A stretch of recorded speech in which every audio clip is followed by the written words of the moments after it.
Hello everyone. Previous video lectures में हमने complementary और सप्लीमेंट्री जीन्स के बारे में डिस्कस किया था। आई होप कि आपने वो वीडियो देखा होगा। कॉम्प्लीमेंट्री जीन्स जहां हमने ये पढ़ा कि किसी भी पर्टिकुलर कैरेक्टर के एक्सप्रेस होने के लिए या किसी भी पर्टिकुलर जीन के एक्सप्रेस होने के लिए दो डोमिनेंट जीन का होना ज़रूरी है। अगर दोनों नहीं होंगे तो वो पर्टिकुलर कैरेक्टर जो है वो शो नहीं हो पाएगा। इसका हमने एग्जाम्पल भी देखा था, स्वीट पी का एग्जाम्पल। उसके बाद हमने सप्लीमेंट्री जीन के बारे में स्टडी की। सप्लीमेंट्री जीन के बारे में हमने पढ़ा कि किसी पर्टिकुलर कैरेक्टर को शो करने के लिए या कोई अगर पर्टिकुलर कैरेक्टर शो हो रहा है तो उसके लिए एक जीन रिस्पॉन्सिबल है, एक डोमिनेंट जीन रिस्पॉन्सिबल है। तो सप्लीमेंट्री जीन में हमने देखा कि दो डोमिनेंट जीन अगर अवेलेबल हैं डिफरेंट लोकाई पे तो उसमें से एक एक्सप्रेसिव होगा, एक नॉन एक्सप्रेसिव होगा, पर जब दोनों साथ में कंबाइन होंगे तो एक थर्ड वैरायटी जो है वो प्रोड्यूस होगी। तो ये दो हमने ऑलरेडी डिस्कस कर लिए थे। आज का जो वीडियो लेक्चर है उसमें हम एपिस्टेसिस के बारे में पढ़ेंगे। एपिस्टेसिस ऐसा टॉपिक है जिससे क्वेश्चंस आते हैं, नीट में क्वेश्चंस आते हैं और भी CSIR जैसे एग्जाम में क्वेश्चन पुटअप किए जाते हैं। बहुत हार्ड टॉपिक नहीं है बट स्टिल पढ़ना ज़रूरी है, क्वेश्चंस आते हैं इससे। नॉर्मली हम जो हार्ड टॉपिक नहीं होता है उसे हम क्विट कर देते हैं, बट इन क्वेश्चन से, इन टॉपिक से रेगुलर बेसिस पे क्वेश्चन आते हैं, एक दो क्वेश्चन आते ही रहते हैं हर साल, तो ये पढ़ना ज़रूरी है। एपिस्टेसिस की अगर हम बात करें, सबसे पहले एपिस्टेसिस जो नाम है, सबसे पहले जो नाम है इसके ऊपर अगर आप जाओगे, इस नाम को अगर आप ब्रेक डाउन करोगे तो यहाँ पे एपी का मतलब होता है अपॉन, ऊपर, और स्टेसिस का मतलब होता है स्टेबल। अब इसको आपको समझ में आएगा थोड़े समय में।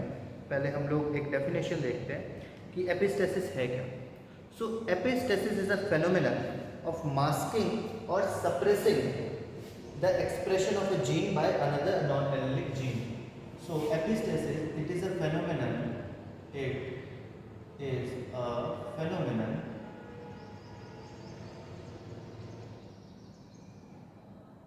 epistasis is a phenomenon of masking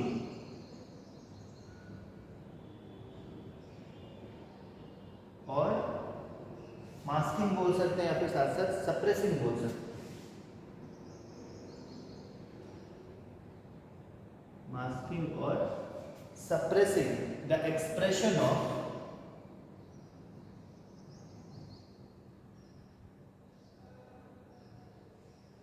masking or suppressing the expression of a gene by another non-allelic gene. Expression of a gene by another non-allelic gene. अब इसको समझते हैं, ये डेफिनेशन को समझते हैं। डेफिनेशन समझ जाएंगे, पूरा टॉपिक समझ जाएंगे। यहाँ पे बोला जा रहा है कि एक ऐसा फेनोमेनन है, ये एक ऐसा प्रोसेस है जहाँ पे मास्किंग और सप्रेसिंग होती है जीन की। मतलब कि एक ऐसा फेनोमेनन है जहाँ पे कोई एक पर्टिकुलर जीन है जो कि दूसरे जीन के कैरेक्टर को मास्क कर लेता है या दूसरे जीन के कैरेक्टर को ढक लेता है। डोमिनेंट वाली बात हो गई। यहाँ पे क्या है, अगर कोई एक कैरेक्टर है, कोई एक पर्टिकुलर कैरेक्टर है, यहाँ पे ये जो मार्कर, मार्कर में दो पार्ट्स दिख रहे हैं, ये वाइट वाला पार्ट है और ये जो है ब्लैक वाला पार्ट है, ठीक है। और मेरा हाथ जो है वो मान लो जीन, तो फिर यहाँ पे क्या होगा, अगर मैं चाहूँ तो ये ब्लैक वाले पार्ट को अगर मेरे आने से मैं ढक लूँ तो ये ब्लैक वाला पार्ट तो ऊपर से दिखेगा ही नहीं, तो आपको लगेगा कि पूरा का पूरा वाइट कलर का है। तो इसमें यही बोला जा रहा है कि ऐसा फेनोमेनन जहाँ पे कोई एक जीन है वो दूसरे जीन के कैरेक्टर को, वो दूसरे जीन के एक्सप्रेशन को ढक लेता है। मास्क करने का मतलब है ढक लेता है, और ढक लेता है, और सप्रेस करने का मतलब होता है दबा देता है। तो दूसरे जीन के फंक्शन को, दूसरे जीन के एक्सप्रेशन को ढक देना या दबा देना, इसको बोलते हैं हम एपिस्टेसिस, किसी और जीन को। और नॉन एलेलिक इसलिए लिखा हुआ है कि ये वैसा जीन होगा जो दूसरे लोकाई पे मौजूद होगा, किसी एक क्रोमोसोम के किसी और लोकाई पे, किसी और क्रोमोसोम पे मौजूद होगा, पर इसका प्रभाव जो है वो दूसरे जीन पे पड़ेगा, ठीक है। ये याद रखना, बहुत याद रखने की ज़रूरत है कि एक जीन, एक नॉन एलेलिक जीन मतलब दूसरे लोकाई पे मौजूद जीन, वो किसी और जीन के फंक्शन को या एक्सप्रेशन को जब दबा देता है या फिर ढक देता है, उसको हम, उस फंक्शन को हम एपिस्टेसिस बोलते हैं। ठीक है, उसके बाद ये तो डेफिनेशन था, पहला पॉइंट था। दूसरा पॉइंट अगर हम देखें, जो जीन सप्रेस किया जा रहा है, ठीक है, द जीन या जो जीन सप्रेस कर रहा है, ठीक, the gene which suppresses the expression of another gene, the gene which suppresses, वो जीन जो सप्रेस कर रहा है the expression of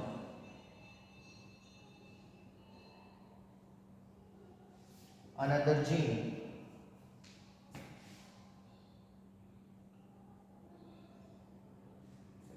suppression of another gene, expression of another gene is called epistatic gene, उसको हम epistatic gene बोलते हैं, called epistatic gene। तो जो जीन दूसरे जीन के फंक्शन को ढक रहा है, जो जीन दूसरे जीन के फंक्शन को दबा रहा है, उस जीन को हम एपिस्टैटिक जीन कहते हैं, ठीक है।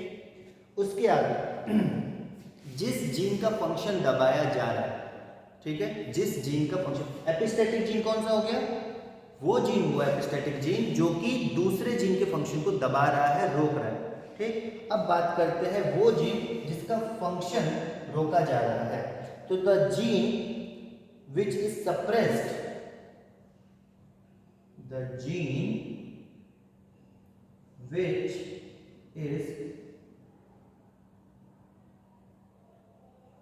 suppressed, the gene which is suppressed by the presence of, या सिंपल लिखो, the gene which is suppressed by epistatic gene,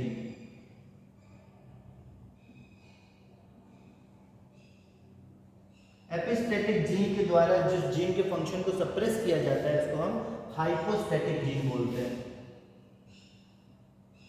called hypostatic gene, hypostatic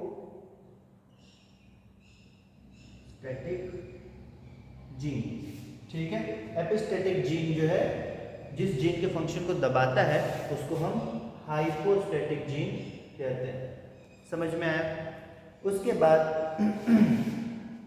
अब यहाँ पे सिर्फ ये केस नहीं है कि एक जीन है वो दूसरे जीन के फंक्शन को सप्रेस करेगा और दूसरा वाला सप्रेस होता जाएगा, जबकि ये जो प्रोसेस है ना ये दोनों साइड से चलता है। मतलब एक जीन का दो जीन है, मान लो एक जीन है कोई भी जीन, एक ए है जीन और एक बी है जीन, ठीक है, ये दो जीन मौजूद हैं। तो यहाँ पे क्या होगा, ए के प्रभाव डालने से अगर बी का फंक्शन रुकता है तो बी के प्रभाव डालने से ए का भी फंक्शन रुकेगा। ये इस तरह से चलता रहेगा प्रोसेस। ए का प्रभाव पड़ेगा बी के ऊपर, बी का फंक्शन रुक जाएगा, बी का प्रभाव पड़ेगा ए के ऊपर, ए का फंक्शन रुक जाएगा। तो ये दोनों तरफ से प्रोसेस जो है चलता जा रहा है, ठीक है। So both the non allelic gene may be mutually epistatic to each other. तो ये बात याद रखना, बोथ नॉन एलेलिक जीन, ये दोनों नॉन एलेलिक है, मतलब एक दूसरे से अलग जीन है, नॉन एलेलिक है। तो बोथ नॉन एलेलिक जीन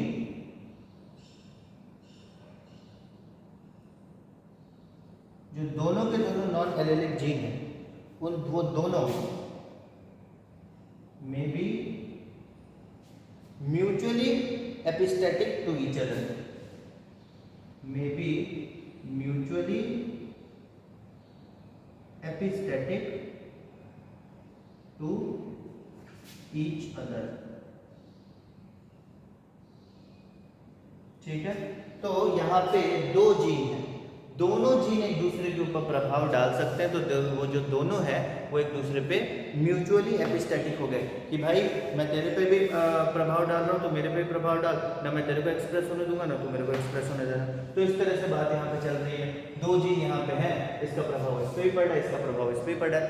और ये ऐसा भी हो सकता है कि जो दो जीन है उसमें एक दूसरे पे नहीं, सिर्फ ए सिर्फ बी पे प्रभाव डाल रहा है, या कोई और एक और पेयर है तो बी जो है सिर्फ ए पे प्रभाव डाल रहा है। तो एक में ऐसा हो रहा है जहाँ पे बी के कैरेक्टर सिर्फ छुप रहे हैं, एक में ऐसा हो रहा है जहाँ पे सिर्फ ए के कैरेक्टर छुप रहे हैं। तो ऐसा भी हो सकता है, और ये सिनेरियो भी होता है जहाँ पे दोनों साइड से म्यूचुअल रिलेशनशिप होती है, ठीक है। ये दोनों के बीच में एक म्यूचुअल रिलेशनशिप होती है कि बी ए के कैरेक्टर को सप्रेस करेगा और ए जो है बी के कैरेक्टर को सप्रेस करेगा। टाइप्स की अगर अपन बात करें एपिस्टेटिस के तो 3 प्रकार के होते हैं। एक होता है डोमिनेंट, एक रेसेसिव और थर्ड टाइप होता है डोमिनेंट रेसेसिव दोनों। अब ये जो टाइप्स है उसको हम एक एक करके अगले आने वाले वीडियोस में डिस्कस करते जाएंगे। डोमिनेंट वाला जो एपिस्टेसिस है वो ज़्यादा इंपॉर्टेंट है क्योंकि क्वेश्चन उससे ज़्यादा आते हैं। जो डोमिनेंट रेसेसिव है उससे सबसे कम क्वेश्चन, इतना इंपॉर्टेंट टॉपिक नहीं है फिर भी हमें पढ़ना है उसको। तो एपिस्टेसिस याद रखना, इससे क्वेश्चन पूछे जा चुके हैं एग्जामिनेशन में और ये चीज़ें याद रखना। पर हाँ, जब इसके जो टाइप्स हैं, ये तो जनरल इंट्रोडक्शन था, बेसिक इंट्रोडक्शन था, बट इसके टाइप्स के बारे में जब हम पढ़ेंगे तो आपको एक क्लियर आइडिया लगेगा, इन डेप्थ नॉलेज होगी कि किस प्रकार से ये वर्क करता है एपिस्टेसिस और किस तरह का फंक्शन परफॉर्म करता है।